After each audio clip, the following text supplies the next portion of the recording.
丧尸爆发前7天，我回到老家，囤了大量物资，将房子改造成固若金汤的城堡，开始种田生活。今天是2055年7月1号，而丧尸病毒将在7天后爆发。丧尸爆发那天不会有任何征兆，突然间人类就开始变异，之后开始攻击身边的人，啃食人肉。上一辈子我们第一时间报了警，但报警电话无法接通，我开始恐慌，打电话联系爸妈，但始终没人接听。那时我已经有了不好的预感，直到丧尸爆发后第5天，我联系上了隔壁老王，得知我爸妈已经变成丧尸，而我是在丧尸爆发的第7天出去寻找食物时，被体质丧尸包围分尸而死。被丧尸滋咬的感觉实在太痛了，这一辈子我一定要活到最后。我思考了一下，决定回到农村打造一间安全屋，家里有牛、有猪、有鸡鸭，每家每户还有井水再储存一些粮食、蔬菜，完全没有食物短缺的问题。同时村里远离人群，周围人烟稀少，即便有丧尸出现也是少量，只要提前准备一些武器，完全可以对付他。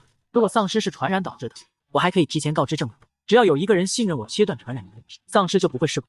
唯一的问题就是上一辈子爸妈变丧尸了，只要我想办法阻止爸妈丧尸化，我们就可以在末世下一直生活下去。此刻我感觉动力十足，开始思考所有可能阻止丧尸化的方法。虽然我并不清楚人为什么会突然变成丧尸，但只要将所有与外界接触的戒指隔绝，应该能减少丧尸化的可能性。说干就干，我拿出手机开始购买物品。首先我需要定制3个大铁箱，在丧尸爆发前，我们每个人都待在铁营之中，即便最终我们有人丧尸化，也不会伤害到其他人。其次我需要盔甲、防辐射服、医用防护服、潜水服、医用护目镜、口罩、耳罩、潜水氧气瓶，保证在丧尸异变的时刻，我们不与外界有一丝接触。最后，我需要几个家用监视器和对讲机，这样我们就能在不同的铁箱中查看对方的情况。将所有东西下单后，全部加急送回老家。接着我给爸妈打了电话，我没有在电话里告诉他们我重生的事情，而是以想家为由告诉他们我过几天回家一趟，让他们多腌一些酸菜腊肉这些耐放的食物，顺便帮我收下快递。挂了电话，我开始一项项记录自己所需要的物资。首先需要坚固的汽车，这个很容易解决，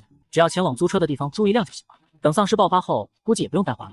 与汽车一同需要的还有气、指南针、地图。其次需要武器，比如刀、斧头、跳棍，尽量多买几把。我还在网上买了一批书，包含一些求生指南和种植、养殖类、化学类的百科大全。生活必需品的话，可以等回家后和爸妈一起囤，但电器我得提前准备，所以我又入手了太阳能发电机。为了以防万一，还备了台柴油发电机，同时准备了大量的柴油和煤。这些下来，以我现在的资金肯定是不够的，于是我办了一张信用卡，把各种贷款业务都借了个遍，并凑出了100多万，加上爸妈的存款，应该有个200万左右。然后又开始疯狂的囤货。农村偏僻，为了能第一时间了解到城市的动态，我买了几个家用监视器，安装在出租屋窗外、楼道门口、公司工位上，只要不断电断网，我就能一直监视丧尸的行为。还有2个太阳能的监视器，我专门配了随身 WiFi， 将它们贴在商城门口的树上、马路边的栏杆上，可以让我在未来看到城市中的人和丧尸的变化。当钱源源不断花出去变成物资后，我才觉得安心一点，已经为自己和家人安排好了一切。我开始思考我能不能为其他人也做点什么。最终我想出了一个不暴露自己又能提醒国家和普通人的办法。丧尸将在7天后爆发，却只有我知道。我提前通知爸妈腌了酸菜腊肉，买了第2天飞回老家的机票。我将要把家打造成一间末日堡垒，过上衣食无忧的生活。回到老家第一件事就是租了一辆越野车。等丧尸爆发后，他们根本顾不上我会不会还车，因为他们能不能活着还是问题。回到家中，爸妈对我的回来很是高兴，也有些措手不及。老妈问我这几天怎么买这么多东西回家，还有几个大铁箱子，这是要干嘛？我一脸严肃地告诉爸妈：老爸老妈，接下来我要说的是，你们千万别害怕，我们可是你爸妈啊，我们不会怕的，你说吧。这个世界就要发生巨变，在7月8号下午6点，会有大量人类变成吃人肉喝人血的丧尸，不是僵尸，是丧尸啊！丧尸没有那么可爱，他很丑的，是丧尸啊！电影有没有看过？就是那种全身腐烂、见人就咬的丧尸啊！我将我重生的事全部讲给了爸妈，包括他们也会变成丧尸，和我上辈子被丧尸吃掉的事。当我说完之后，老爸老妈强忍着眼泪，满是心疼地看着我。我安抚他们说道：我现在重生了，这一辈子我们都要好好的活着。接着我跟爸妈开始分头行动。老爸负责施工，为加固房屋围墙，围墙在原来的基础上又加高加厚了1米，现在足足有3米高，在上面装上电网，地下放上地刺，只要我不作死，出去就不会有事。房子的大门和窗户也得换，我买了最好的防爆门和防弹玻璃，要求他们一定要在3天内完工。钱给到位了，效率自然就快起来了。仓库里建了砖房，囤了煤和大量柴，在没有电的情况下，就靠这些生火做饭度过冬天。老妈给花园的地都松了松土，种上一些蔬菜水果，比如向日葵、坚果、倭瓜之类的，还去菜市场买回来好几只芦丁鸡。这鸡体型小，可以养在温室里，而且吃得少，下蛋多，是日后蛋白质补充的主要来源。而我考虑后，还是打算给其他人一点预警。我制作了一个定时发布视频的小程序，并且将我知道的丧尸情况都写在了里面。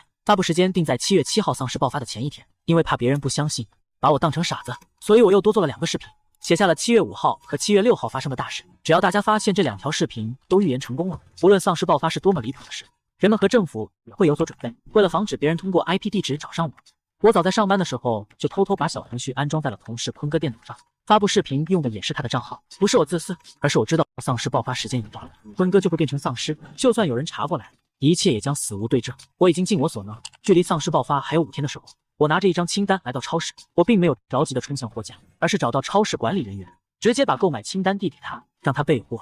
一共50箱压缩饼干，50箱火腿肠，50箱自热米饭，50箱螺蛳粉，100箱酸辣粉，不同口味的泡面各买10箱，5箱薯片，10箱午餐肉罐头，10箱牛肉干、猪肉脯，还有5箱果干等。他把看完的清单拿开，接着去看第2页。大米100袋，糯米100袋，白面100袋，调和油50桶，盐100袋，味精100袋，淀粉100袋，酱油、蚝油、生抽、老抽、陈醋各100瓶。经理看完后震惊地问我：“你这是搁超市来进货了吗？”我跟他说我是做慈善机构的，再加上我出手阔绰，他便没再问什么，笑着赶紧安排员工备货。物资里要是最难买的，我分批在网上各大药店下单，消毒水、消毒液、碘酒、酒精、纱布等物资都按箱购买，勉强凑齐了所需的药，还存了一些不限量的维生素和钙片。考虑到村里蚊虫比较多，又买了不少蚊香、花露水和消炎止痒的药膏。此时我的囤货计划已经完成了1/3，接下来我得囤些生活用品了。早上5点，闹钟准时响起，我一大早就出了门，因为5天后就是丧尸爆发的时候，我得把握接下来的每一分每一秒。前2天我已经把家里的门窗全部更换了一遍，还把围墙加高了3米，装上了电网防止丧尸翻墙进院。家中院子里的地也已经松了松土，随时都可以种植一些蔬菜和水果，而食物我更是囤了好几年的量。可是这还远远不够，我一脸严肃跟老爸说，丧尸爆发后周围的水源可能会被污染，我们还需要买一台净水器回来。虽然家里有井水，但是为了保险起见，还是要囤一些大桶矿泉水，还有多买几台冰柜，防止食物变质。老爸把我说的物资写在纸上后，就匆忙的出了门。接着我让老妈去买些种植需要的种子、肥料，还有搭建温室大棚的材料。老妈还问我要不要买几包豌豆射手，我说要，当然要，再买几包向日葵。自从我跟老爸老妈坦白了丧尸爆发的事情，他们就跟工厂领导请了几天假，在家专心打造末日堡垒。之所以不让他们辞掉工作，是因为后面大有用意。我粗略统计了一下家里的物资，大米和干粮足够了，还缺些肉类和水果。药物的话，只要不生大病也勉强够用了。现在最缺的就是生活用品和换洗衣物。我立马开着租来的越野车直奔超市，卷纸买了30箱，抽纸和日夜用的姨妈巾各20箱，洗发水、沐浴露、洗衣粉等全家桶各20套，洗面奶、润唇膏各10箱，牙刷、牙膏、漱口水各15箱，牙线、牙签各2箱，热水袋15箱，暖宝宝15箱，还有春夏秋冬要穿的家居服和贴身内裤之类的。每人买了100条羽绒服，保暖衣每人各10身。购买物资用了1上午的时间，午饭也只是随便对付了几组就接着囤货。期间还遇到了隔壁的张奶奶，张奶奶和陈爷爷是俩特别慈祥的老两口，他们的儿子搬去城里住了，二老在城里待着不习惯，就一直留在村里。我爷爷奶奶去世的早，他们就和亲人一样带我，直到我从城市回来后，还送了我家一些烟熏的腊肉腊肠。突然想到这，我不禁一阵难过。如果丧尸爆发了，他们该怎么办？年纪大了，估计不怎么会囤东西。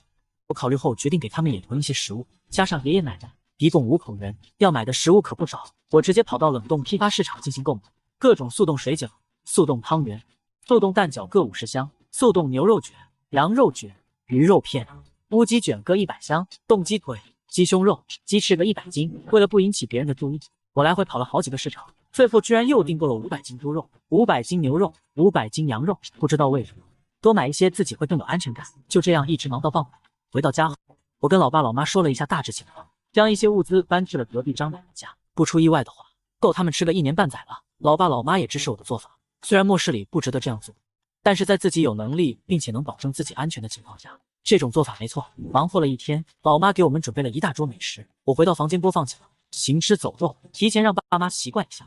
可惜刚看1集就被老妈强行关掉，因为实在太下饭了。吃完饭，老妈问我这么多食物要放哪里，家里根本放不下这么多物资，我这才想起自己忽略了一个大问题。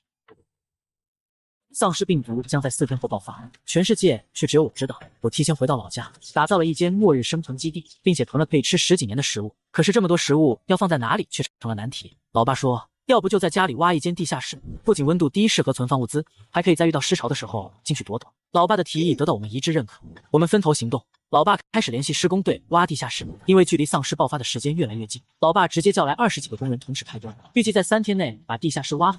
做完防水囤物资，最头疼的就是新鲜蔬菜无法保存，可人长期不吃青菜，容易免疫力下降。我提前想到这点，所以让老妈买了种地可能需要的所有物资种。爸妈都是农村长大的，想要吃什么青菜，我们都可以自己种，真正实现了在末日里过上种田的生活。因为青菜成熟需要一定的时间，所以额外又买了一点点蔬菜水果备用，再用大型真空包装机把买的蔬菜水果全都包装好，再冷冻起来，可以有效的延长保质期。我看了下购买的清单，光是白菜、菠菜、生菜、黄瓜、茄子、西红柿就有100斤，像土豆、红薯、芋头、南瓜这些存储久的食物更是直接买了200斤，还有各种苹果、香蕉、葡萄、橙子、橘子、香梨等水果也存了50斤。目前为止，所需要的物资几乎已经备齐了，就等着地下室完工把食物搬进去。期间我时不时的通过摄像头查看公司和城市的情况，希望不会出现丧尸爆发提前的事情。幸运的是，还是和平常一样，没有发生任何变化。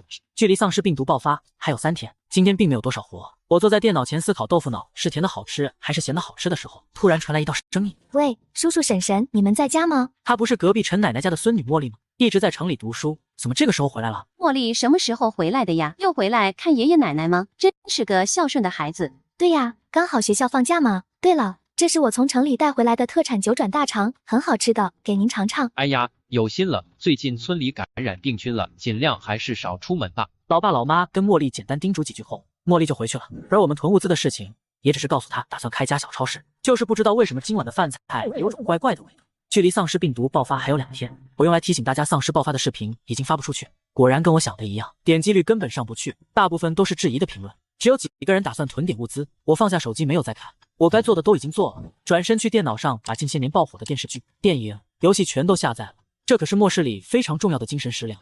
距离丧尸病毒爆发还剩1天，地下室终于完工了，我多给了工人1倍的工资作为封口费，并且提醒他们最近囤点物资。地下室的入口我设在仓库里，只要把货架挪开撬开地板，就能看到通往地下室入口的楼梯。地下室在地下3米的位置，入口的大门我们用的是加厚的防弹铜门。地下室分了好几个房间，并且装上了通风管道，其中一个房间放着发电机，发电墙上装了隔音棉，避免运行起来声音大吸引丧尸。还有一个房间我们装修成了 K 歌房，谁也不知道丧尸病毒什么时候结束。K 歌房作为放松发泄的地方再好不过，其他地方除了用来居住的房间后，全都用来放物资。我跟老爸老妈忙活了1天，终于把90%的物资放在了地下室里，只留了一些食物用来吃。离丧尸病毒爆发还剩6个小时的时候，我把先前购买的铁箱子拿了出来。6个小时之后，我和老爸老妈都有可能变成丧尸，我们必须把自己和外界隔离起来。我拿出的事先准备的隔离服和氧气罐，一切准备就绪后，老爸也在这时外出回来了，还开回来一辆快递车。这就是我为什么不让老爸辞掉工作的原因。离丧尸病毒爆发还剩2个半小时的时候，我和家人穿上一层又一层的防护服，背上氧气罐，走进了铁箱里，把自己反锁。老爸老妈，我们一定可以活下来的。我提前知道了丧尸病毒爆发时间，将房子改造成末日生存基地，有足够的食物，有干净的井水，有隐蔽的地下室，还有 K 歌房以及杀丧尸的武器。但是丧尸爆发那天，我和爸妈都有可能变成丧尸，甚至是母体。于是我们穿上一层又一层的防护服，把自己关了起来，一家人关在铁箱里，大家都很平静，偶尔通过对讲机询问彼此的情况。丧尸爆发时间是在下午6点，离现在还有1小时，时间过得很慢。在密封环境里，我们很快就浑身湿透，满头大汗，但也只能静静的等待。丧尸爆发倒计时就剩最后5秒了，坚持住啊！5、4、3、2、1。随着倒计时结束，对讲机里突然传来一声吼叫声：“难道爸妈还是变成丧尸了吗？都怪我把爸妈隔离起来，根本就没用，还是没能阻止他们变丧尸。”我跌倒在地上，不敢相信这个事实，我的心里一阵剧痛。接着，我的手竟然也开始了变异，在一阵剧烈抽搐后，我也变成了丧尸。我猛地睁开眼，发现自己原来被热晕了过去，还好是个梦。我看了看时间，晚上7点，离丧尸爆发已经过去1小时了。我立马拿起对讲机询问爸妈的情况。老爸老妈，你们怎么样了？我的心情很焦灼，只能祈祷隔离服有用。终于在对讲机滴了一声后，我听到了熟悉的声音：“我们没事，就是身上汗湿透了，好想洗个澡啊。”我好饿啊，感觉现在能吃下1头猪。知道爸妈没事，我悬着的心终于放下。我们脱掉防护服，舒舒服服的洗了个澡。晚上，老妈做了有史以来最豪华的一餐，庆祝我们劫后余生。不过，我依然没忘记正事。我打开电脑，查看了办公室的监控器，坤哥果然跟上辈子一样变成了丧尸，正抓着同事撕咬。接着我又开始查看其他地方的画面，出租屋楼道里还没看到有丧尸，这里住着2户人家，希望他们安然无恙。超市门口来抢物资的人越来越多，实力差的只有被抢的份，根本拿不到食物。社会秩序一旦崩塌，人可比丧尸可怕多了。马路上连环相撞的汽车冒着火光，一堆丧尸正在追人，整个场面十分混乱，宛如人间炼狱。我关掉监控器，没有再看，在心里默默告诉自己，我只是个普通人，没办法拯救所有人，我已经尽力了。在我们从铁箱出来的第一时间，老爸就给隔壁张奶奶家打去了电话。幸运的是，他们一家都安然无恙。因为丧尸爆发后，电视立马插播了紧急新闻，所以丧尸的危险性他们也是了解了。近期应该不会再出门。我接过电话，又叮嘱了茉莉几句。我们放在你那的物资里有几部对讲机，如果断网了，我们就靠这个交流。末日里人心最可怕，千万不要圣母给别人开门，保护好自己的安全，这是计划的一部分。你们准备这么充分，难道早就知道丧尸会爆发吗？别问了，如果我们能在这场丧尸爆发中活下来，我会告诉你真相。挂了电话，我和爸妈今晚开始轮流盯梢。城市里丧尸病毒已经爆发了，估计要不了多久，丧尸就会摸过来，我们得时刻警惕，防止基地出现漏洞。就这样一直持续到第2天早上6点，我跟老爸正准备交班，突然远处传来一声轰隆声，冒起了浓烟。不会吧，丧尸这么快就来了吗？我提前得知了丧尸病毒爆发时间，在家挖了一间地下室，囤满了好几个仓库的食物，又把家里彻底改造成了末日生存基地。今天丧尸病毒终于爆发了，城市里一片火海，丧尸到处追人。我跟爸妈在楼顶盯着丧尸的动向，没想到才过了1天，丧尸就已经感染到了农村。离我们家不远的一条公路上，一辆失控的汽车撞上了我的大巴，大巴司机愤怒地下车查看。你是故意的还是不小心的？你会不会开车？话音刚落，浓烟中突然冲出一个丧尸，张开嘴就朝大巴司机扑了过去。车里的人听见司机惨叫，纷纷下车查看。其中有几个乘客以为2人是在打架，准备上前拉架，却看到大巴司机双眼通红，以一种极其诡异的姿势站了起来，转头扑向了他们。这不会是狂犬病吧？快离他们远点，千万不要被咬到，会传染的。其中几个岁数大的害怕地说着，但只有车里的几个大学生知道，这根本就不是狂犬病，而是丧尸。趁着其他人还没彻底乱起来，他们赶紧把自己的背包、行李翻找出来，往村子里跑去。而其他人有的站在远处拍照，有的打电话报警。我和老爸用望远镜看着这一切，默默地摇了摇头。这些人还没意识到事情的严重性。果然，那几个大学生前脚刚走，后脚又一辆失控的汽车撞了过来，直接发生了爆炸。接着火海中突然冲出来几只丧尸，身上还在冒着火，见人就扔。我的亲娘嘞，被烧成这样还能动，这还是人吗？这些人终于反应过来，开始四处逃窜。很快，逃亡的人和丧尸跑到了我们村子，没想到短短几分钟就已经感染了数十个人。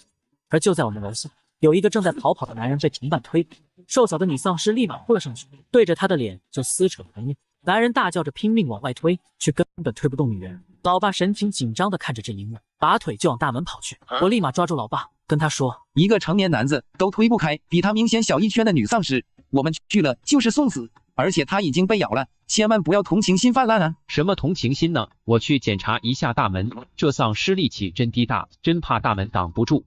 我去。听见老爸这样说，我松了一口气。我们检查了大门，还好大门够结实，一点事都没有。刚准备离开，一连串的敲门声就传了过来。救命啊！开门！快开门啊！救命啊！我跟老爸顿时僵在了原地，因为挂在墙上的监控电视显示，一个女人倒在我们家门前，丧尸正抱着她的小腿，她不停地哭踢丧尸。滚开！快滚开！救命啊！救救我！求求你们开门救救我吧！我和老爸看见这一幕都没有说话。今后这种情况还会出现，我们必须狠下心来告诉自己，这是丧尸，这是末日。一段时间后，门外挣扎的女人慢慢失去动静，片刻后又突然梗着脖子站了起来，开始无意识的游荡。她变异了，真的是丧尸，想想就后怕。幸亏没开门啊！原本还抱有一丝幻想的老妈这时也认清了现实。我们重新检查了一遍门窗，储备好了饮用水，又跑进地下室检查一下物资，都还很新鲜，囤了这么多的食物，感觉身处末日依然安全感满满的。不过听着外面一片混乱的哀嚎声，我们一会一遍遍陷入恐惧，这将是一次漫长的煎熬。不过我们已经做好了充足的准备。不好，有人在翻围墙！丧尸病毒终于爆发了，幸运的是我却提前知道了这个消息，跟爸妈将老家房子改造成了坚固的末日堡垒，囤有10几年的食物，还有一间可以躲尸潮的地下室，以及放松的 K 歌房。只要丧尸进不来，最少能安全的生活10几年。可是这天我正在床上睡觉，一大早就被外面的吵骂声吵醒。我拉开窗帘偷偷往外看，瞬间倒吸一口凉气。大街上除了游荡的丧尸，就只有被啃咬的无法变异的尸骨。亲眼看到丧尸和在电视里看到的丧尸带来的感官刺激完全不一样。而对面一间民宿上的几个人正在争吵。这么贵，你的良心不会痛吗？是啊，老板你是真的黑啊！你们看到楼下的丧尸没有？现在是末日了，物资根本没办法运过来，一包辣条都堪比黄金。从现在开始，住宿1天1万，吃饭1人5000，不交钱就滚出去。你什么意思啊？坐地起价嘛，想趁乱发灾难才是吧？1万块钱都舍不得掏，既然觉得自己的命这么不值钱，就下去喂丧尸啊！别在我这浪费食物，我给你们最后1个小时考虑，没钱交的全部滚出去。那群人对老板的做法感到十分愤怒，但看着被吵闹声逐渐吸引过来的丧尸，他们目前也只能妥协。老爸老妈这时听见声音也走了过来，家里的玻璃都贴了单向膜，倒也不用怕外面的人能看见我们。老爸说，这样下去，他们迟早会盯上我们家，因为我们当初存物资的时候根本没办法避人。有不少人都知道我们有大量食物，再加上房子全都加固了一遍，一看就是怕别人进来。但我还是劝老爸老妈放下心来。老爸老妈，外面有大量丧尸游荡，我们家的门窗也是防弹的，还布置了各种陷阱，他们也不可能随随便便就能闯进来。好好睡一觉吧，不用担心，剩下的事交给我。因为今天轮到我值班，我把手机下载了一些热门的电视剧和游戏，保证生存之余总要有点东西打发时间不是？接着我又去切了个水果拼盘，齐刷刷的摆在楼顶的桌子上，而我就在一旁刷着手机，吃着水果。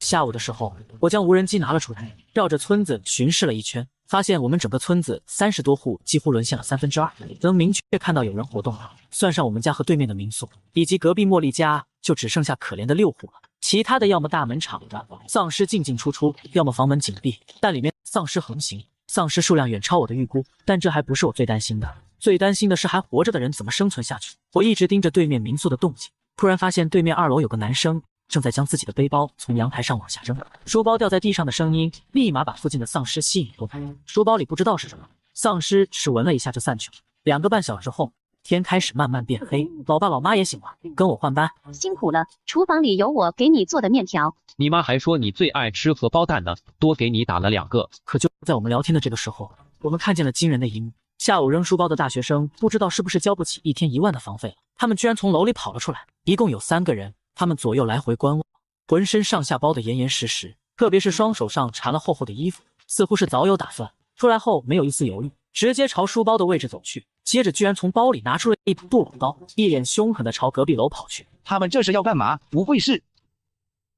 我们村里爆发了丧尸病了，但幸运的是，我跟爸妈提前做了准备，物资和饮用水都备齐了，房子也改造成了末日生存堡垒。可其他人就没那么好运，对面楼的几个大学生因为付不起1天1万的房费，被赶了出来后，从包里拿出几把剁骨刀，挥着冲向了附近的丧尸。几人互相配合，打开了一间房屋的大门。很快我就听见了几声尖叫声和丧尸的嘶吼声。我们一家人提心吊胆地等了1个半小时后，终于在楼顶再次看到了他们的身影，浑身上下沾了不少血，戒备地举着刀，似乎还在搜寻有没有残存的丧尸。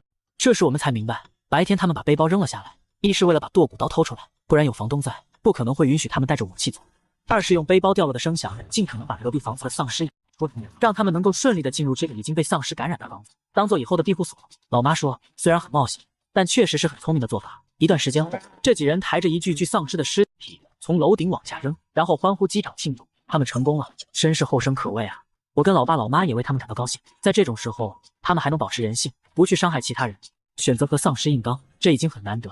而那间房子里的食物，估计也能让他们撑上一段时间。我们一家都被他们这积极的态度感染，一改前2天的愁眉不展，开始积极看电视和玩游戏。而这时我突然记起来，丧尸爆发前，老爸开回来一台快递车，估计这时候快递也没人收了。我拉着一辆小推车来到空地上，看着一车的快递，心里不知道为什么有股开盲盒的兴奋。我随即拿了3、4个快递出来，首先从最大的开始拆。快递类型属于电器，这让我不禁好奇里面是什么。拆掉后发现竟然是台暖风扇，想想家里好像真没买这个，以后冬天可以用得当。然后再看第2个快递，拆开后是个门框机器人的手办，这东西对小学生来说可能有点幼稚，但对大学生却刚好合适。我立马打了茉莉的电话。茉莉，我有个礼物要送给你。什么礼物呀？今晚去楼顶等我，你就知道了。好。挂了后，我把剩下2个快递都拆了，分别是高启强买的《孙子兵法》和徐江买的等离子电视。剩下的1车快递，我打算以后慢慢拆，作为打发时间的乐趣。晚上，我和茉莉如约而至，来到楼顶，趁着夜色，其他人难以察觉。我操控着无人机，无人机下挂着一个门框机器人，因为茉莉家离我并不远，无人机很顺利地把机器人带了过去。然而此时楼下却发生了一场意外，对面民宿老板和他的同伙押着一对小情侣出现在楼顶。你去对面那户人家讨要一些食物回来，你女朋友留在这里，如果没有要到食物的话，你知道是什么后果？老爸老妈虽然听不到他们说什么，但看着他们手指的方向，意图已经很明显了。这孙子还真将主意打到我们家身上，以为我们好欺负是吧？估计他们物资消耗的差不多了，等会无论发生什么事，不听不理不管，末世来临，先杀圣母。几分钟后，那男生躲开丧尸来到我家楼下，哐哐的砸门，手里还握着一把斧头。有人吗？开门！求你们开门救救我！我不但吃得回去，他们会杀了我女朋友的！求你们救救她！求你们开门！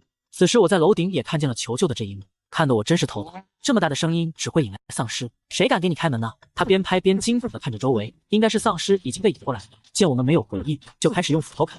但我们家的门哪里是斧头就能砍穿的？开门啊！我还不想死，求你们了，我不想死啊！我爸站在监控前气得连爆粗口，老妈着急的直跺脚。这倒霉玩意，砸门引来了好多丧尸，气死我了！你该跑啊，还不走等着干嘛？赶紧拿着斧头往山上跑啊！看着那群丧尸已经逼近，这男生凶多吉少。可就在这时，隔壁茉莉家的门突然打开了。孩子，快过来！不好，完蛋了！丧尸爆发前，我在家里挖了一个地下室，装修成了存放食物的仓库，还有 K 歌房、发电房，还加固了围墙，装上了电网。有了这些准备，我和爸妈每天就是锻炼身体，打游戏，顺便盯着外面丧尸的动静。可这天，对面邻居居然盯上了我家的食物，威胁一个男生来我家要物资，不然就杀了他女友。男生被迫来我家求救，但是出现了意外，大量丧尸朝他走去。孩子，快过来！隔壁的老两口招呼男生往他家跑，但男生迅速冲进屋里，关上大门。丧尸乌泱泱的涌了过去。他们家的围墙是木头做的，也有些年头了，怕是5分钟都撑不过去。气死我了！气死我了！这老头子，我们都给他们准备好了水和粮食，够他们老两口起码吃个1年的，非要发这个善心。老爸老妈在一旁急得团团转。我跟他们说，那男生是被逼的，但是应该不会伤害张奶奶一家。现在需要担心的是外面的丧尸和不怀好意的人，得想办法把丧尸引走。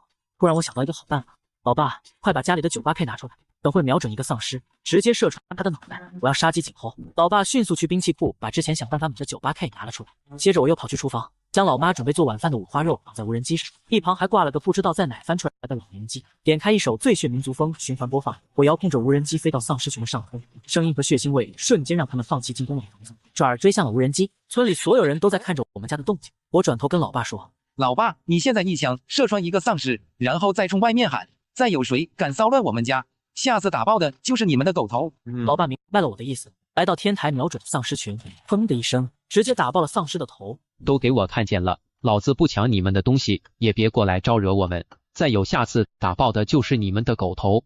我和老妈直呼帅爆了。怎么样，英姿不减当年吧？你几十年来最帅的一次。老爸被夸得有点飘了，甚至还想补2枪，但被我们按了下来。经此一事，不仅保护了隔壁茉莉一家脱离了危险，也给所有想打我家主意的人一个下马威。这段时间应该会暂时消停一会，可是不出意外的话，要出意外了。晚上12点多，隔壁茉莉家的门再次开了，我看到一个鬼鬼祟祟的身影，背着大包小包，艰难地朝着我家对面走去，看样子是准备带着食物回去救他的女友了。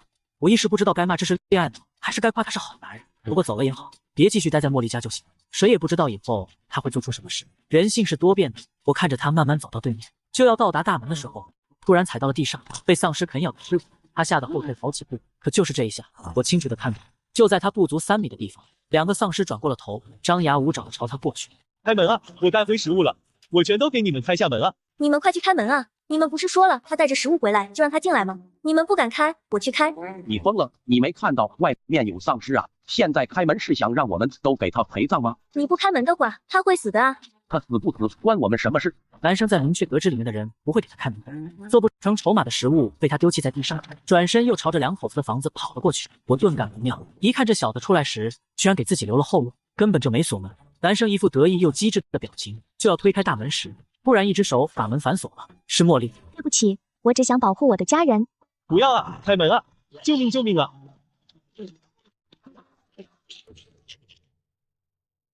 今天是丧尸病毒爆发的第12天，自从上次老爸一枪爆头那只丧尸后，再也没有人敢打我家食物的主意。老爸每天都会对发电机进行轮换，保持日常的供电。老妈在院子里种上了一些花花草草的种子，希望丧尸病毒结束的时候，地里能开出一片鲜花。山风吹过的不再是丧尸的腐烂味，而是茉莉花的花香。可这短暂的美好却被一声嘶吼声打破，是之前那对情侣的女声。她从屋里跑到了阳台，大声喊着那早已经变成丧尸的男友锤锤。你给我过来，你过来帮我撤他们。你说过不会让别人欺负我的，你别说话不算数。你过来啊！这孩子疯了吗？这么大的声音，丧尸马上就会过去。民宿老板听见声音，立马跑了出来。你是不是找死？我清楚的看到他衣衫半遮，头发凌乱，手里拿着一把菜刀。老爸老妈沉默了，我们都能看得出他遭受了什么，大概真的要疯了。杀人凶手，你们都是杀人凶手，你们都该死！锤锤，你快来啊！你说了，变成丧尸也会保护我的，他们欺负我，你快来撤他们！他绝望的嘶吼，瘦小的身体挥着刀，硬是逼得那几人不敢靠近。眼看着丧尸越聚越多，民宿老板只能放弃女孩，冲回屋里堵住他，而女孩也再没有生的希望，从阳台跳下，淹没在了丧尸群中。民宿的大门和窗户并不关，被丧尸冲破只是时间问题。不一会就听到了几个人的惨叫声，村里的丧尸又多了几个。从那之后，整个村里安静了下来，只有时不时出来寻找物资的人，有的幸运的满载而归，有的成为了丧尸的盘中餐。而我们家和茉莉家因为提前囤了食物，就这样平静的度过了一段时间。丧尸病毒爆发1个月后，我跟往常一样在家里盯梢，忽然发现村里的丧尸又多了数十个，看丧尸的模样不像是村里的人，几乎每天都会新增几个这样的丧尸，我心里突然感到一丝不安。这附近不会有尸潮吧？虽然我们家把围墙加固加高了，还装上了高压电网，但如果真是尸潮的话，根本撑不了多久。我把这件事跟老爸老妈说了一下，商讨着遇到尸潮该怎么办，必须提前准备计划。老爸说，家里不是挖了一间地下室吗？真要遇到尸潮，我们就躲进去，待个10天半个月的再出来，反正家里食物存了很多。如果躲进地下室，那我们花费大量精力改造的房子可能会被丧尸摧毁，到时房子全是丧尸，就咱们家的这点战力，怕是一辈子都要待在地下室了。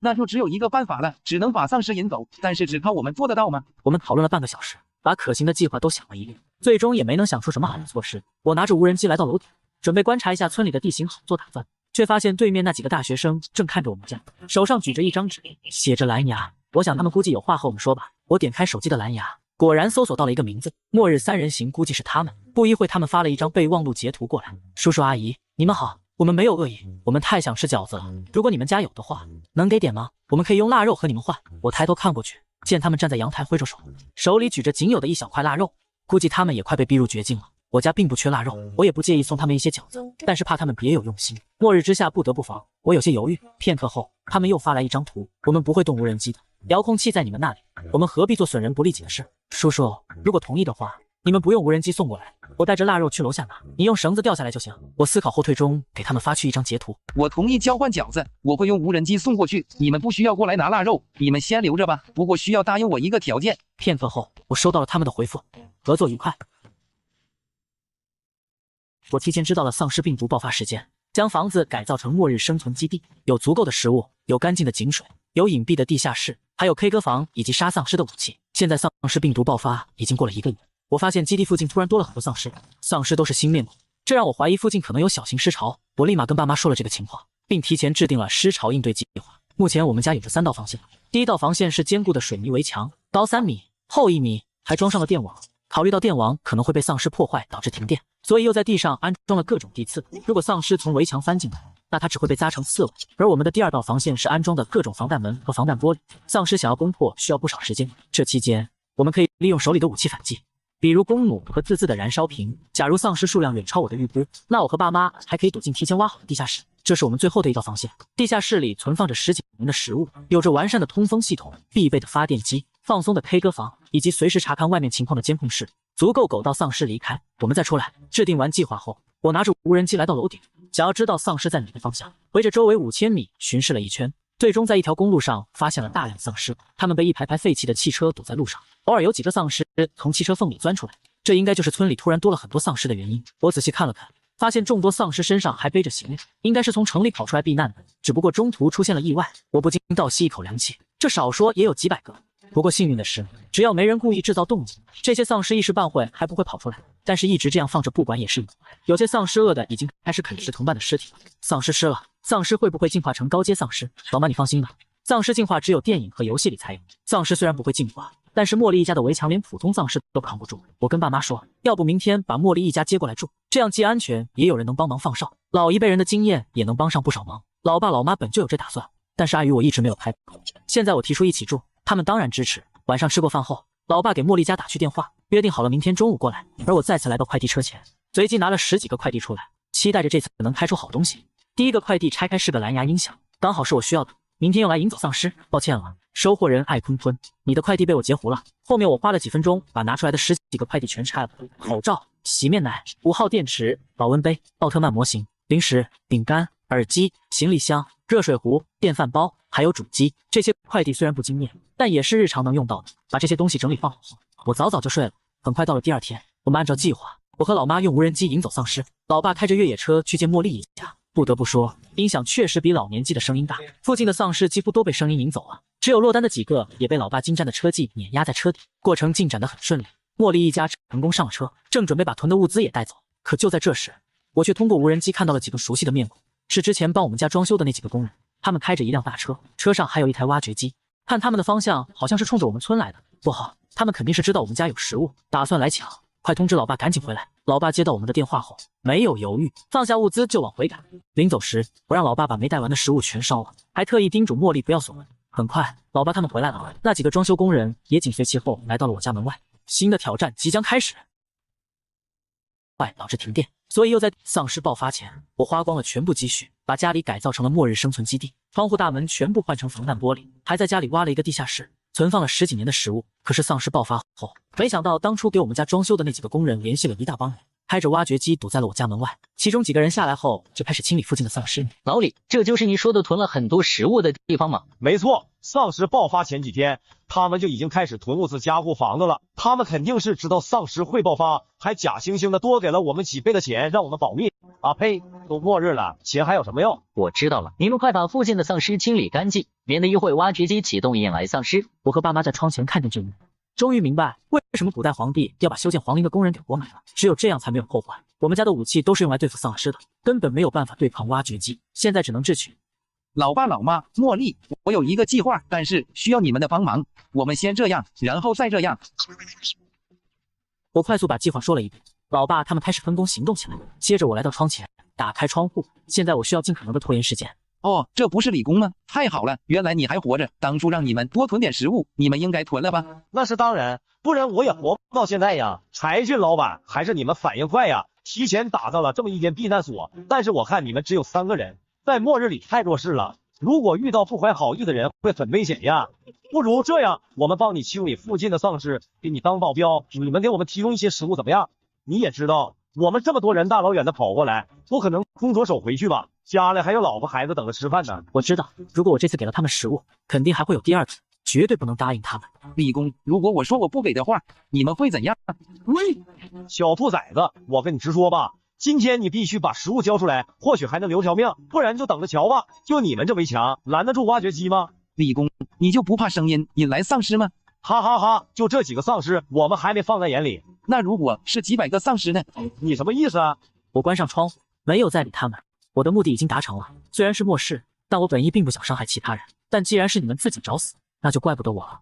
兄弟们，把这围墙拆了，里面的食物就是我们的了，都给我拆！他们说完，开着挖掘机朝围墙挖去，其他人也拿着大锤开始砸起来。砸吧，砸吧，越大声越好。说完后，我跟爸妈茉莉躲进了地下室。怎么样？那些人走了吗？放心吧，一切都在计划中，用不了多久，他们就会自己离去。老爸老妈，茉莉，我有一个计划。凭我们现在的战力，不可能拦得住挖掘机，到时肯定是鱼死网破。东边有一大群丧尸被汽车堵住了，老爸老妈，你们用无人机想办法把丧尸引过来，只有这样他们才会放弃进攻我们，而我们则可以躲进地下室待一段时间。而茉莉，你用蓝牙通知对面大学生，让他们把大门加固一下，最近不要发出声音。等丧尸一来，那些人肯定会找房子躲起来。茉莉家没锁门，又离得近，肯定是他们的首选，这样他们就不会去抢对面大学生的房子。而茉莉家囤的食物早被我们烧了，他们这么多人，就算自己备了食物，也撑不了多久。我们不费一兵一卒就能解决他们，现在万事俱备，只欠东风了。不好了，不好了！东边突然来了一大群丧尸，我们去清理丧尸的几个人都死了。怎么回事？丧尸是从哪里来的？你别慌，大概有多少丧尸？最少有几百个，黑压压的一片，太恐怖了！我们快跑吧！跑什么？现在哪有地方去啊？那边有一栋房子，好像没锁门，我们快躲进去。我看着那些人慌张的跑进了茉莉家的房子，跟我预想不一样，那将会是你们死后的坟墓。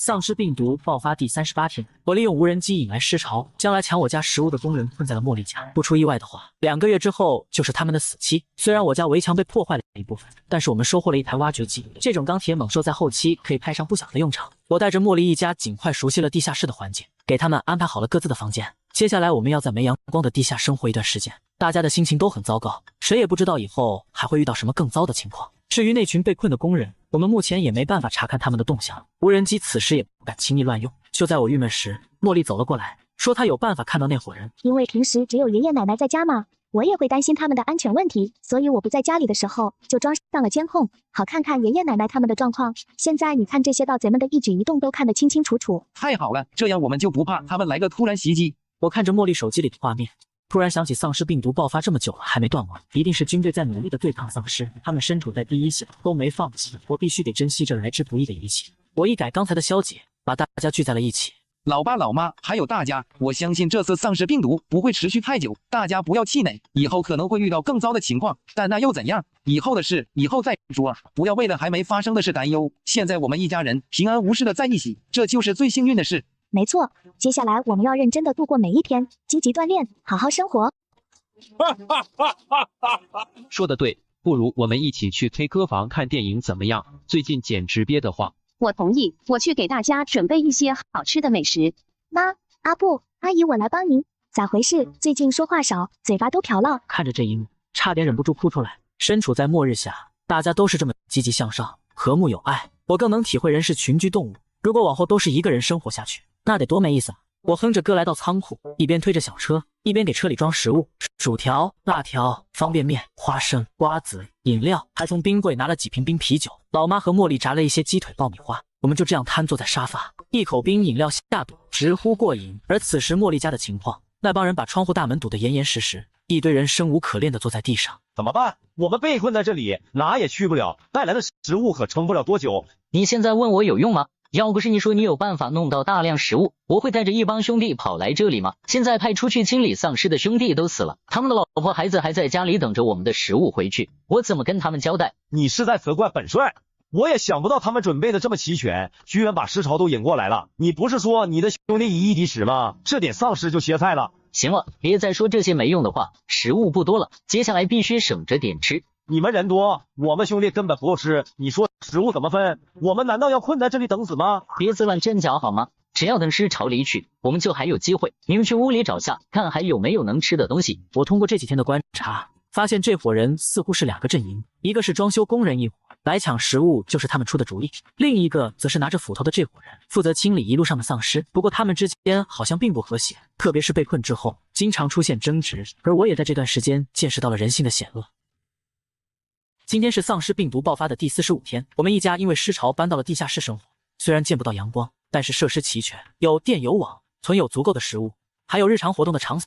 我看到那群被丧尸困住的工人，因为带的食物不多，每天只能吃1顿，短短几天就已经饿得前胸贴后背。我受不了了，我可不想在这里等死啊！有人受不了了，想要出门搏一搏，但是却被其他人按了下来。你冷静一点，现在开门是想害死我们吗？出去会死，在这里一样会被饿死。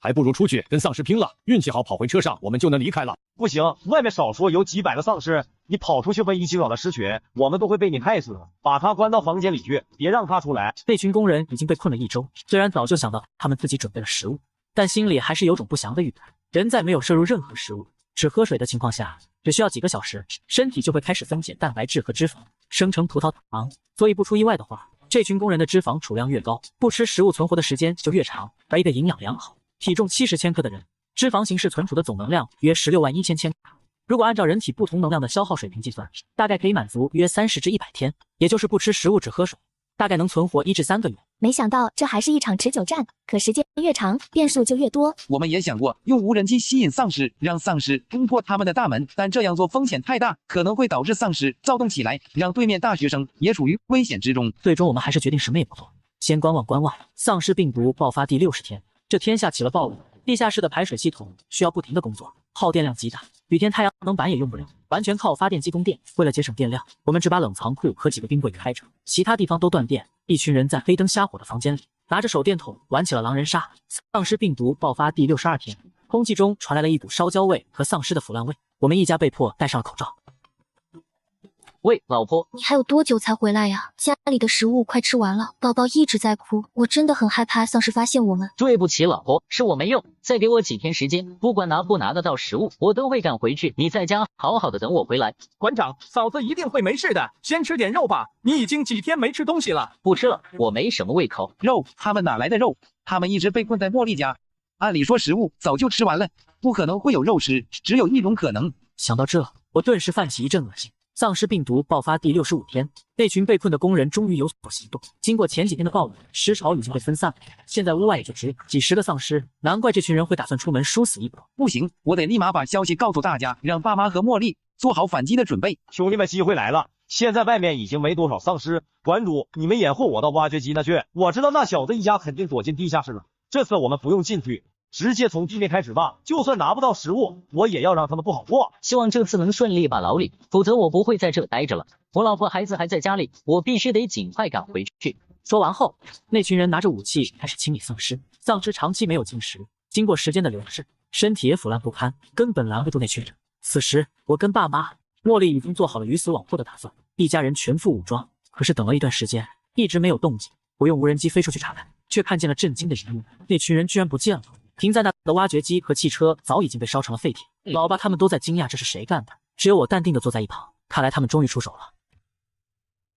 丧尸病毒爆发后，我利用几百个丧尸将来抢我家食物的工人困在了房子里，原以为他们会被饿死，却没想到他们居然靠吃人肉活了1个多月，还准备继续抢我们家食物。我们带上了所有武器，准备跟他们殊死一战，却发现这群人奇怪地消失了，地上全是那群工人的尸体，他们准备用来拆房子的挖掘机和汽车也被一把火烧成了废铁。奇怪，他们人哪去了？为什么会突然着火？谁放的火不重要，重要的是现在挖掘机被烧了，他们再想来抢食物就没那么容易了。老爸，茉莉他们都在猜测这是谁做的，却不知道这一切都在我的计划中。随后，我从口袋掏出手机打给了一个人。辛苦了，你们做得很不错。你要求的事我已经做到了，你答应我的条件什么时候兑现？放心吧，我不会骗你的。你要的食物和汽车，我一会就给你。你在跟谁打电话？就是那群来抢我们家食物的人。什么？他们难道还没死吗？是啊，你怎么还会有他们的电话？老爸老妈不用担心，在利益面前，没有永远的朋友，也没有绝对的敌人，全靠他，我们才能这么顺利的团灭那群工人。事情还要从2天半之前说起。那天我跟往常一样在监控器盯梢，透过监控器的监听功能，发现这群人并非一开始就认识。丧尸病毒爆发前，馆长开着一家武馆，曾经还拿过武术冠军，底下收了几10个学员。武馆的人身手比普通人要灵活许多，所以在丧尸病毒爆发后，他们第一时间囤了食物。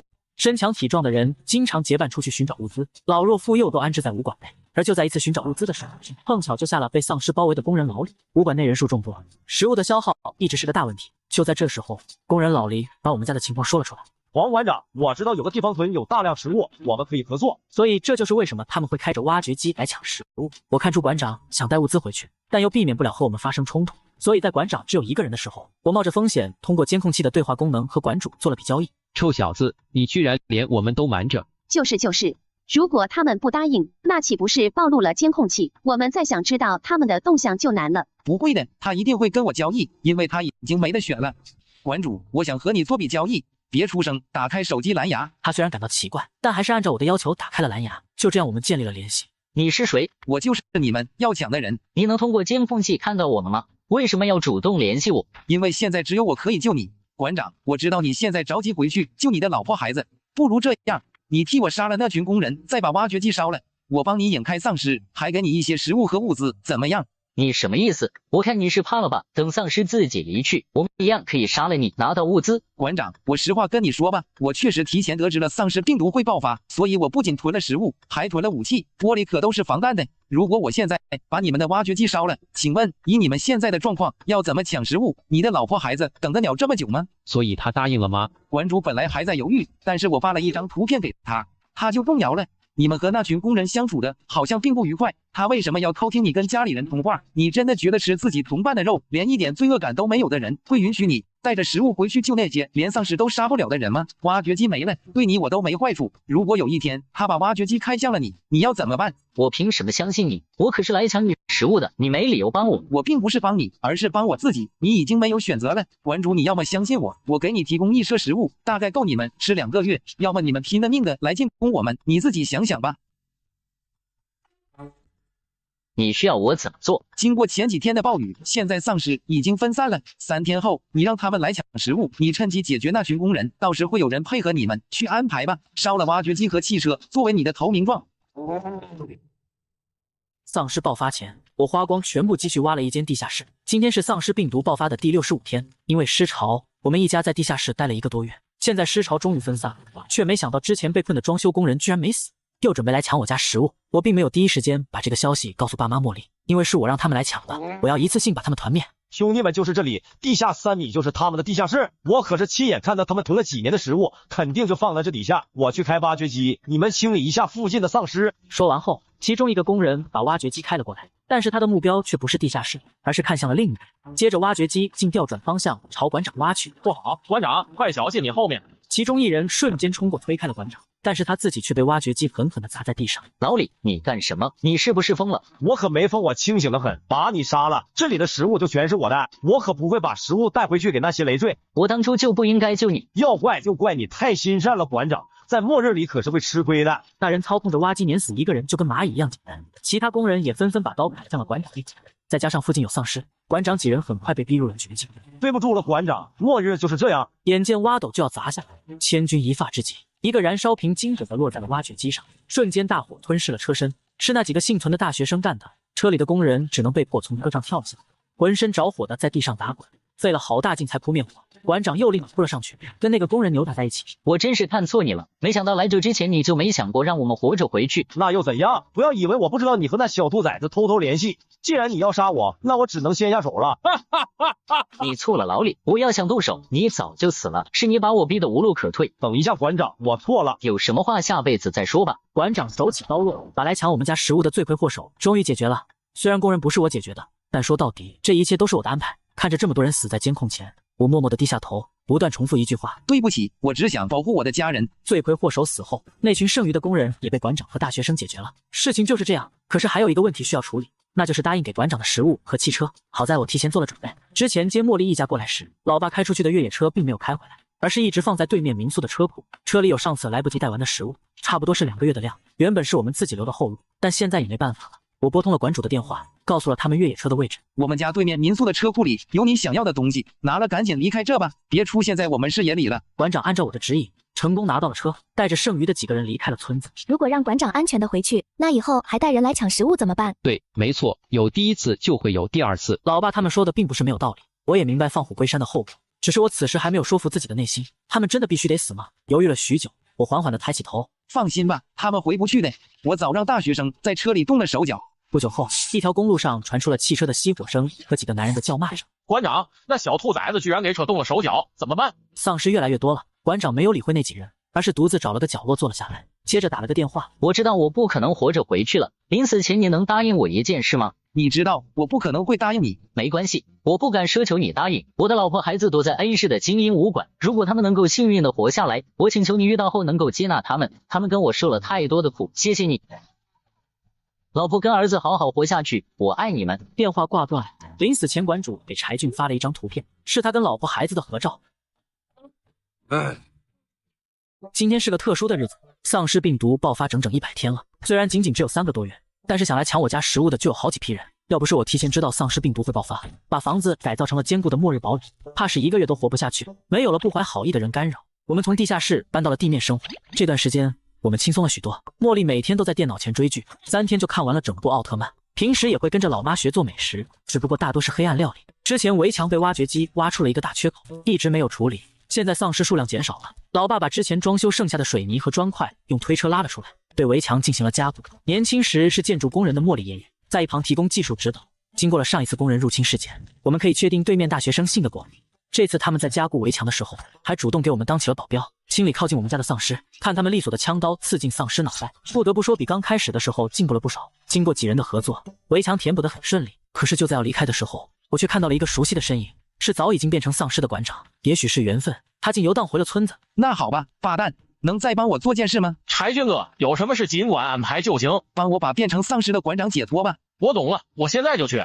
巴蛋手起刀落，将馆长的尸体带了回来。我们找了个地方，将真正意义上死去的馆长安葬了。虽然他对我们来说不算一个好人，但他却是一个好丈夫、好父亲，不应该抛尸荒野。中午吃饭时，我们做了一大桌子菜，把大学生叫了过来一起吃。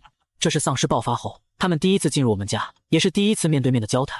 以往都是靠手机短信，食物也是用无人机给他们送过去。这段时间辛苦你们了，今天放开肚子，尽管吃管够。没错，今天我亲自下厨，一定要全部吃完哦。太好了，吃了几个月的压缩饼干和面包，我都要吃吐了。柴军哥，以后我们3个就跟你混了，需要我们做什么，直接联系我们就行。真的非常感谢你，要不是那天你提出跟我们结盟，可能我们吃完那顿饺子就下楼跟丧尸拼命了。嗨，各取所需嘛。如果不是你们帮忙，那群工人还真不好对付。来，边吃边聊，一会饭菜凉了就不好吃了。饭桌上大家有说有笑，就像许久未见的好朋友来串门一样。只不过此时电视上突然插播了一条紧急新闻，让刚刚还热闹的氛围突然陷入死一般的寂静。因为自从丧尸病毒爆发后，电视时不时没信号不说，新闻更是几个月都看不到一条。此时全部人都紧张地站在电视前听着。今天是2055年7月1日，自从丧尸病毒爆发以来，全国丧尸化的人口占总人口的1/10，各地都陷入了空前的灾难之中。但困难终究会过去，希望总会来临。目前丧尸病毒疫苗已经研制出来，接下来军队会保证水电网的正常运作，逐步对丧尸进行大规模清除。目前 A 市、PU 市和西红市已经安全，并建立了避难所，希望大家竭力保护自己，尽可能多人配合击杀丧尸，力所能及对伤者进行施救，尽量照顾老人、小孩、孕妇和残疾人。太好了，丧尸疫苗终于研制出来了。这场丧尸危机终于要结束了吗？看着电视里播报的新闻，有人高兴的开怀大笑，有人感动的泪流满面。可谁也没想到，危机还远远没有结束。丧尸病毒爆发第112天，军队开始大规模清理丧尸，相信要不了多久，丧尸危机就会彻底结束。我们家囤的食物足够多，每天就是吃饭、锻炼身体、拆快递，无聊时就打丧尸，也算是为清除丧尸做了一份贡献。这天中午刚吃过饭，就听到外面模糊不清的喊声，听着像是在叫我爸的名字。我稍微打开窗户，终于听清了他在说什么。柴老六，求求你们家了，俺儿子发烧39度，快要不行了。你家有退烧药吗？能不能请你给点儿？俺这还有2桶泡面，俺可以跟你换。这人是村里的邻居季伯长，虽然对他不太熟悉，但他说他儿子叫小季，我就知道了是一个嘴甜可爱的小男孩，4、5岁模样。每次回去见到我就喊哥哥。老爸听见声音也走了过来。我们确实囤有退烧药，最终商量过后，我们还是在自己能力范围内，还是绑了1盒退烧药和几个鸡蛋一并送过去。但是卢丁基下的存了不少，我们没有要他的泡面，让他留着自己吃。但无人机回来时，上面还是多了1包紫菜和几条腌制的咸鱼，以及1张纸条，大概是说他家食物还能撑一回，但没有药品。昨天在周围几个房子都找了，都没有找到，所以不得不求助我家试试。非常感谢我们能伸出援手。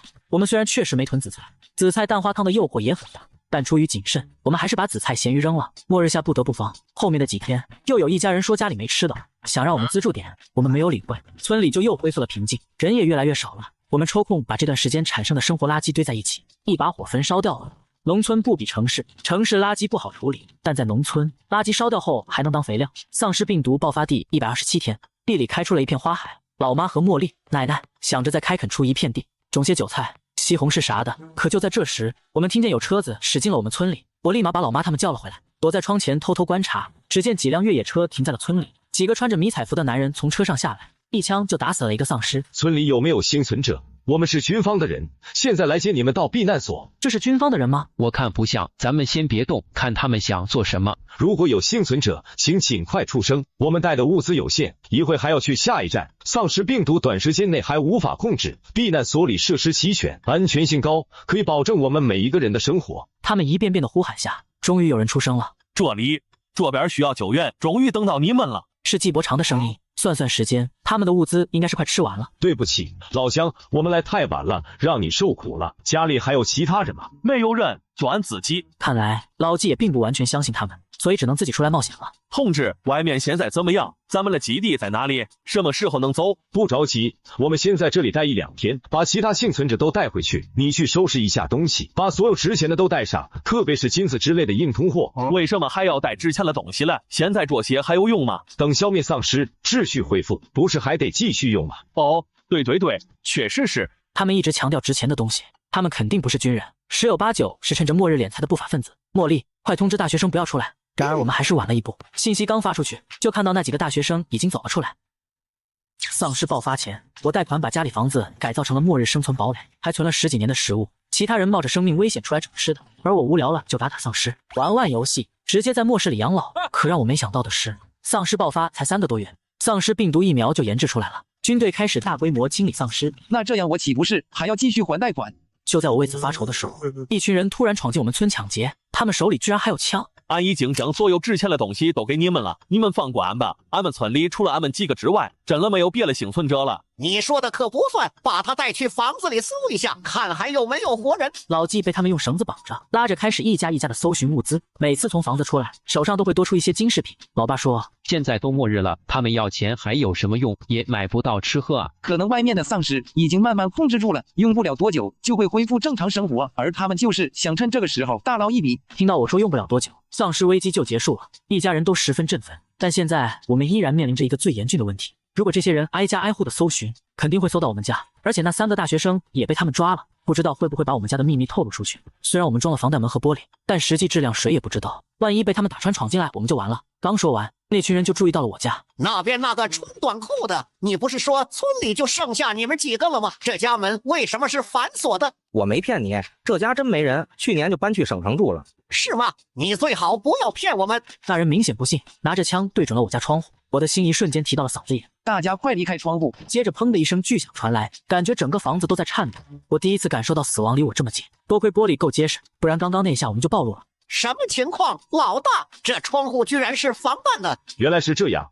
刚到这里我就察觉不对劲，其他房子连围墙都没有，而这间房子的窗户居然防弹，还装上了电网。路上还有这么多烧焦的汽车，这房子里肯定有人住。装修的这么坚固，里面肯定有不少值钱的东西。我们这次发达了！你们几个居然敢骗我们，真的是找死！怎么办？他们肯定会杀了大学生的，我们要不要救？刚刚的枪声让我到现在都还没缓过神来，浑身止不住的颤抖。这是丧尸爆发以来我们最提心吊胆的一次，现在想把丧尸引过来，时间根本不够，而且没有尸潮。丧尸对他们有枪的人来说根本造不成威胁。大学生被枪指着都没有供出我们，如果大学生死了，他们一样会进攻我们家。我们唯一的办法就是躲进地下室，但谁也不知道他们什么时候走。如果大学生活着，我们或许还有机会里应外合，他们绝对不能死。我们必须制定一个计划。你说怎么办？我们都听你的。孩子算上我们老了，这辈子也活得差不多了。你们还年轻，未来还长，危险的事交给我们来做，大不了我们老两口出去跟他们拼了。爷爷，你说什么啊？我们一定会没事的。没错，老爸老妈还有大家，我们一定能活下来的。大哥，村里的人真的就剩俺们几个了，其他人要么饿死了，要么被丧尸吃了。俺也是刚爆发那会混了点吃了才活了下来。给我闭上你的嘴，再说老子毙了你！搜寻房子那伙人此时已经搜到了老王家，老王的老婆孩子躲在衣柜里动都不敢动，生怕随便一点声响都会暴露自己。眼见着那人离衣柜越来越近，老王也做好了拼命的准备。然而就在这时，屋内响起了一声震耳的枪声。怎么回事？出去看看！他们开枪了？难道大学生已经……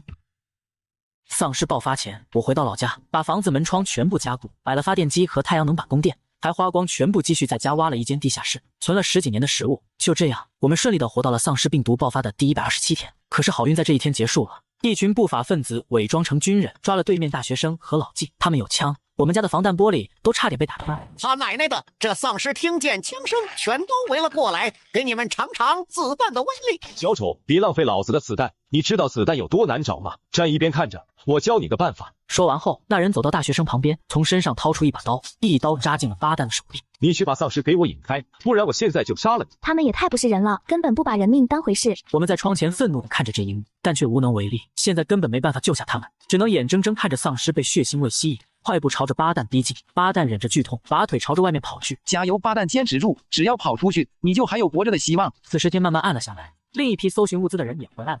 看他们的样子，应该是收获不小。今天太晚了，先休息一晚，明天再想办法把这房子的电网拆了。领头的那几个人住进了对面民宿，只留了2个人在外面守夜，看着大学生他们。老爸老妈，我们的机会来了。计划是这样，等他们熟睡后，我们用弓弩把放哨的2个人干掉，我偷偷去把大学生救下来。老爸，你带上汽油，把他们的汽车一把火烧了，先断了他们的后路。老妈和茉莉还有其他人留在家里掩护我们，不要让丧尸靠近。计划都清楚了吧？大家先好好休息，晚上3点准时行动。时钟不停地转动，乡村的夜晚，田鸡开始了呱呱叫。很快来到凌晨3点，这个时候是人睡得最死的时间段，也是我们开始行动的时候。老爸小心翼翼地爬上货架，借着月光弩箭的准星对准了放哨那几人。咻的一声，其中一人直接被爆头击穿，另一人刚反应过来，被老爸一箭射中肩部。糟了，射偏了！那人刚想大声喊出来，老纪立马扑了上去，用身体堵住了他的嘴。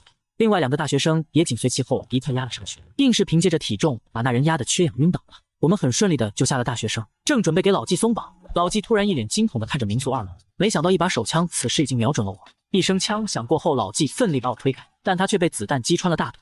快跑，快跑！着急回就抢俺了老婆和孩子，居然打拼了！老大，还是你聪明，故意留下破绽，等他们自己上钩。行了，现在不是拍马屁的时候，快叫人包围上去，别让他们跑了。他们拿着枪在楼上盯着，千万别露头。真对不起，还把你们给连累了。这群人已经盯上我们家了，绝对不能让他们活着离开。救了你们，能多1分胜算，没有什么连累不连累的。况且我们还没输呢。那群人拿枪向着我们包围过来，可没想到我们还有后手。老妈扔出燃烧瓶，直接封住了他们的路，他们一时半会没法靠近。这居然连燃烧瓶都有，怎么办？老大，我们过不去了。急什么？要不是这东西实在是稀少，我是真不愿意用在这里。那人说完，从身上掏出了一个手雷，这下稳了。小兔崽子，跟我斗，你们还太嫩了。Fire in the hole！ 手雷就要扔出去的一瞬间，茉莉操控着无人机直直的朝着几人飞了过去。那人被无人机撞到，手雷脱手掉在了地上。接着，茉莉干得漂亮，我们快走！我们趁着手雷爆炸的瞬间，带着大学生往家里跑去。可让我没想到的是，其中1人居然没被手雷炸死，苟延残喘的把枪对准了我们。去见阎王吧！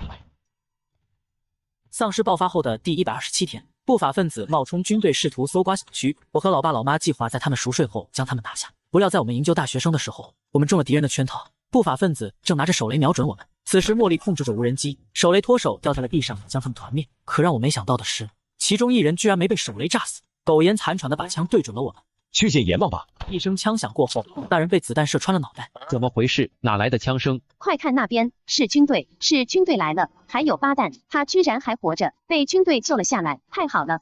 随着军队的到来，受伤的老纪和8蛋也得到了医治，大家也幸运的活了下来。丧尸爆发后的第130天，外面突然飞来一架无人机，说国家在沿海地区建立了安全基地，有人把守非常安全，呼吁居民们前往基地。随着无人机一起来的还有物资从飞机上掉落，里面有药品、矿泉水，还有面包，而且声明物资只会提供5天的量，说白了就是逼着大家去安全基地。物资一撒，我就看到很多人冲下去捡物资，好在小区里的丧尸都已经被引走了，不然的话，指不定有多少人死在丧尸口中。下午的时候，小区里开出去几辆车，这几辆车显然都是认识的，应该是几户人家说好了一起前往安全基地。路上人多，遇上丧尸，活下来的几率也会增大。但人多就真的安全吗？这可是末世，人比丧尸可怕。5天后，果真不再提供物资了。但是邻居那家夫妻并没有出去，他们家里有一个小孩，在物资充足的情况下，确实不应该出去。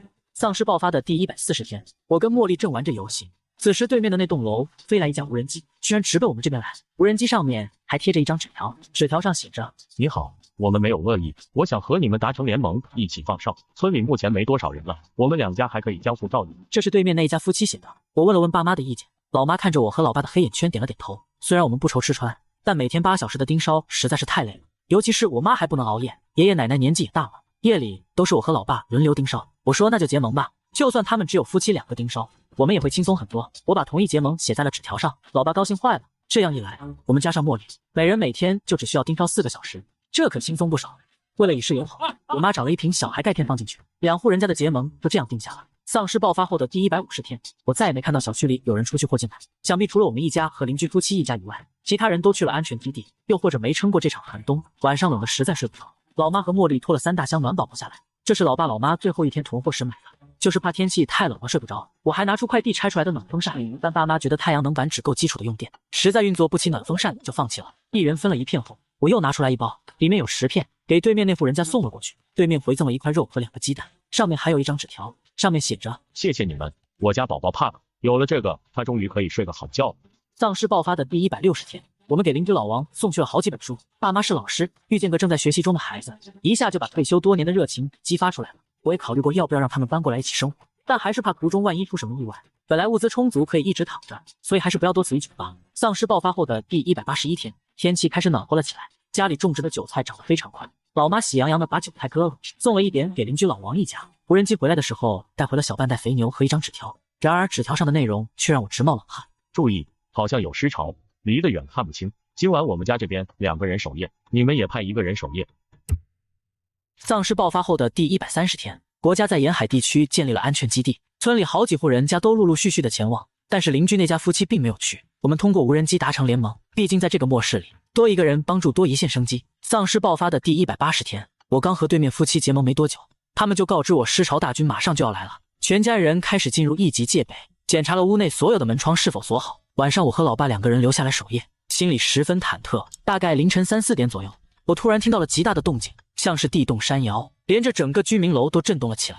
小区里的太阳能路灯早就已经坏掉，我只能看到黑压压的一片，宛如一片黑海，根本看不到边界。好在他们的行驶路线并不会经过我们这栋楼，但光是看着就已经让我浑身颤抖。早上5点多，太阳慢慢出来了，这些丧尸莫名的停止了移动。老爸说，难道他们怕太阳？为什么会这样？丧尸最开始爆发的时候，我记得他们是不怕太阳的啊。有可能是变异了，之前军队就对空气进行杀菌处理，可能他们的皮肤防止外线的能力差了很多。有道理，不愧是我的好大儿。老妈和茉莉起床看见这一幕，被吓得不行。我拍了拍她的肩膀，安慰着说，今天就不要做饭了，这么多丧尸，万一发出点什么动静，实在是太危险了，随便吃点面包吧。说话就说话，干嘛动手动脚的？我回房间去的，讨厌厌。老妈也觉得我说的言之有理，赶紧去拿了一些面包和饼干出来作为我们的干粮。丧尸爆发的第182天，当天晚上依旧是我和老爸留下来一起值班。老妈和茉莉实在睡不着，也一起过来值班了。从天黑到现在，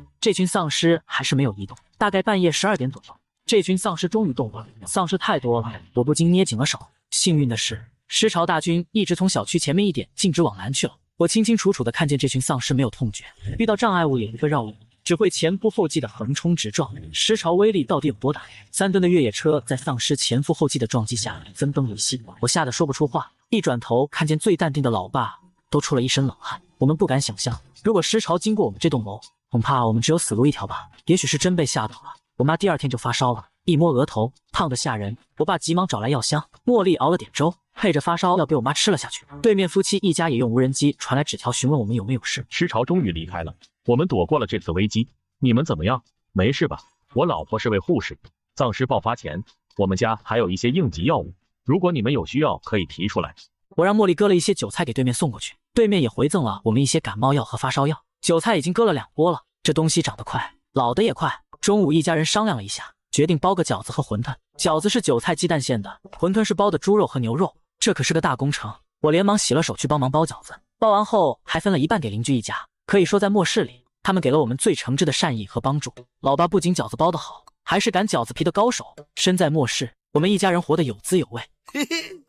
我提前知道了丧尸病毒爆发时间，囤了10几年的物资和父母在家里养老，如今已经待了222天。国家终于派出小队展开救援，家里有台老旧的收音机，敲敲打打还能用。通过收音机了解到丧尸病毒疫苗似乎已经制作出来了，军队开始对丧尸发起了全面伏击。不一会之前来救援的那几个人随意找了个地方坐下，就开始啃面包喝水。老妈已经做好了排骨，放在无人机上给他们送下去。他们小心翼翼地去查看，发现了无人机上的红烧鲤鱼和糖醋排骨以及1点米饭，分量不多，主要是无人机载重不行。我们一家人走到阳台，将头伸了出去。你们加油啊，万事小心。王先生家的那个小男孩还进了这里，队伍里的人看到了我们，像是哭了起来。这是末世之下见到活人，感受到心怀善意的激动。老爸问他们要不要上来做会，给你们做顿饭。那队人敬完礼后摇了摇头。我们一次一次的把中午做的饭菜运了过去。那队人走的时候告诉我们，再给他们2个月的时间，一定给我们一个安安稳稳的生活环境。丧尸爆发的第232天，那队人又来了。我妈琢磨着，可能是我们这片村庄人少又安全，不需要在丧尸群中，也不用注意幸存者偷袭。我们也差不多熟悉他们了，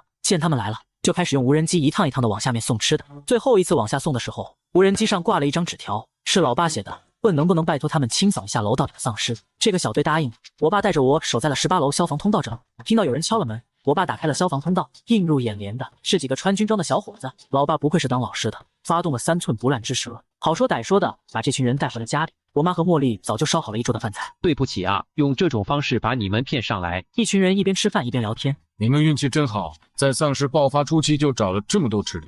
你们不知道，就短短几天，外面就成了人间炼狱。我没有把重生的事说出来，而是编了个故事隐瞒了过去。通过与小队的聊天，发现和我们猜想的差不多，这是全球性的灾难救援。从京津冀心脏区开始，一路救援下来，不少城市已经安全，正在灾后重建。送他们走的时候，我还拿了不少罐头给他们。这东西体积小，味道也不错，可以改善一下伙食。丧尸爆发的第268天，那个小队又来了。随之而来的还有无人机的广播声。亲爱的村民朋友们，冬天终将过去，希望总会来临。目前 A 市已经安全，我们驻扎的防守人员将竭尽所能保障你们的安全。听到广播，我突然哭了出来。终于结束了。丧尸爆发的第317天，世界上最后一只丧尸在欧洲被击毙。事情最后，随着军队的到来，受伤的老纪和阿伟得到了医治，大家幸运的活下来，还有馆长的妻子和孩子也活了下来。在是清除丧尸的时候被震惊，因为之前是护士，所以一直跟着军队救助伤员。他们现在很开心。我们和大学生都默契的没有把馆长的事说出来，或许馆长也不希望他们妻儿被仇恨毁掉现在的生活吧。丧尸病毒爆发第320天，那3个大学生来跟我们道别，他们决定跟着军队去参军。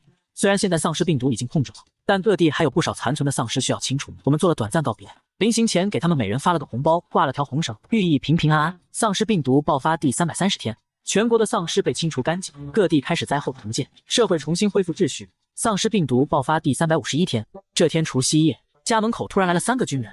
柴俊哥，新年快乐！新年快乐！嘿嘿。我提前知道了丧尸病毒爆发时间，囤了10几年的物资和父母在家里养老，如今已经待了222天。国家终于派出小队展开救援，家里有台老旧的收音机，敲敲打打还能用。通过收音机了解到丧尸病毒疫苗似乎已经制作出来了，军队开始对丧尸发起了全面伏击。不一会，之前来救援的那几个人随意找了个地方坐下，就开始啃面包喝水。老妈已经做好了排骨，放在无人机上给他们送下去。他们小心翼翼地去查看，发现了无人机上的红烧鲤鱼和糖醋排骨以及1点米饭，分量不多，主要是无人机载重不行。我们一家人走到阳台，将头伸了出去。你们加油啊，万事小心！王先生家的那个小男孩还敬了个礼，队伍里的人看到了我们，像是哭了起来。这是末世之下见到活人，感受到心怀善意的激动。老爸问他们要不要上来做会，给你们做顿饭。那队人敬完礼后摇了摇头。我们一次一次的把中午做的饭菜运了过去。那队人走的时候告诉我们，再给他们2个月的时间，一定给我们一个安安稳稳的生活环境。丧尸爆发的第232天，那队人又来了。我妈琢磨着，可能是我们这片村庄人少又安全，不需要在丧尸群中，也不用注意幸存者偷袭。我们也差不多熟悉他们了，见他们来了，就开始用无人机一趟一趟的往下面送吃的。最后一次往下送的时候，无人机上挂了一张纸条，是老爸写的，问能不能拜托他们清扫一下楼道里的丧尸。这个小队答应。我爸带着我守在了18楼消防通道这儿，听到有人敲了门，我爸打开了消防通道，映入眼帘的是几个穿军装的小伙子。老爸不愧是当老师的，发动了3寸不烂之舌，好说歹说的把这群人带回了家里。我妈和茉莉早就烧好了一桌的饭菜。对不起啊，用这种方式把你们骗上来。一群人一边吃饭一边聊天。你们运气真好，在丧尸爆发初期就找了这么多吃的。你们不知道，就短短几天，外面就成了人间炼狱。我没有把重生的事说出来，而是编了个故事隐瞒了过去。通过与小队的聊天，发现和我们猜想的差不多，这是全球性的灾难救援。从京津冀心脏区开始，一路救援下来，不少城市已经安全，正在灾后重建。送他们走的时候，我还拿了不少罐头给他们。这东西体积小，味道也不错，可以改善一下伙食。丧尸爆发的第268天，那个小队又来了。随之而来的还有无人机的广播声。亲爱的村民朋友们，冬天终将过去，希望总会来临。目前 A 市已经安全，我们驻扎的防守人员将竭尽所能保障你们的安全。听到广播，我突然哭了出来。终于结束了。丧尸爆发的第317天，世界上最后一只丧尸在欧洲被击毙。事情最后，随着军队的到来，受伤的老纪和阿伟得到了医治，大家幸运的活下来，还有馆长的妻子和孩子也活了下来。在是清除丧尸的时候被救了，因为之前是护士，所以一直跟着军队救助伤员。他们现在很开心。我们和大学生都默契的没有把馆长的事说出来，或许馆长也不希望他们妻儿被仇恨毁掉现在的生活吧。丧尸病毒爆发第320天，那3个大学生来跟我们道别，他们决定跟着军队去参军。虽然现在丧尸病毒已经控制了，但各地还有不少残存的丧尸需要清除。我们做了短暂告别，临行前给他们每人发了个红包，挂了条红绳，寓意平平安安。丧尸病毒爆发第330天，全国的丧尸被清除干净，各地开始灾后重建，社会重新恢复秩序。丧尸病毒爆发第351天，这天除夕夜，家门口突然来了3个军人。柴俊哥，新年快乐！新年快乐！嘿嘿。